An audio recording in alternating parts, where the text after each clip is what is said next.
నేను 6 నెలల దాకా ఏమి మాట్లాడను.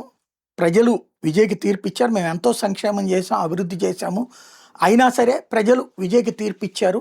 ఆయన ఇచ్చిన హామీలు నెరవేర్చాలని కోరుకుంటున్నామంటూ నిశ్శబ్దంగా నిప్పుబెట్టాడు స్టాలిన్.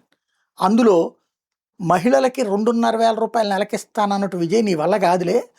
నేను ఇంతకుముందు 1000 ఇచ్చేవాడిని అది కొనసాగించు అంటం ద్వారా మరింత ఫిట్టింగ్ పెట్టాడు. నీ వల్ల కాదని చెప్పడం ద్వారా. ఓవరాల్‌గా విజయ్ ఇచ్చిన హామీల లెక్క చూస్తే 3,00,000 కోట్ల రూపాయలు ఏడాదికి పడతాయి. వాస్తవంగా తమిళనాడు బడ్జెట్ 4.4 లక్షల కోట్లు. అప్పు 10.7 లక్షల కోట్ల రూపాయలు. ఇప్పుడు విజయ్ ఇస్తానన్నటువంటి వాటిలో నెలకి 2,500 మహిళలకి, 6 గ్యాస్ సిలిండర్లు ఫ్రీ, 200 యూనిట్ల కరెంటు ఫ్రీ, 8 గ్రాముల బంగారము, ఒక పట్టు చీర పెళ్ళికి ఆడపిల్లలకి ఇస్తానన్నాడు. 25 లక్షల హెల్త్ ఇన్సూరెన్స్ తెస్తానన్నాడు. 4,000 రూపాయలు నిరుద్యోగ భృతి ఇస్తానన్నాడు. 5 లక్షల జాబులు ఏడాదికి ఇస్తానన్నాడు. అట్లాగే 25 లక్షల రూపాయల వరకు వడ్డీ ఏది దాన్ని ఏమంటారు గ్యారంటీ లేని లోన్స్ ఇస్తానన్నాడు. క్రాప్ లోన్ ఇప్పుడు ఏదైతే రుణమాఫీ చేస్తానన్నాడు, వ్యవసాయ రుణమాఫీ, మినిమం సపోర్ట్ ప్రైస్ వరికి 3,500 రూపాయలు ఇస్తానన్నాడు.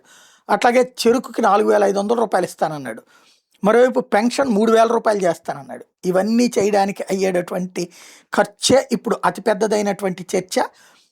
వాస్తవంగా సాధ్యమా కాదా అన్నటువంటి పాయింట్ చుట్టూ తిరుగుతున్నది. ఆ పాయింట్ దగ్గరనే వీటిది నిపుణులు వేసే లెక్క ఏంటంటే మహిళల స్కీమ్కి 0.6 నుంచి 0.8 లక్షలు అవుతాయి.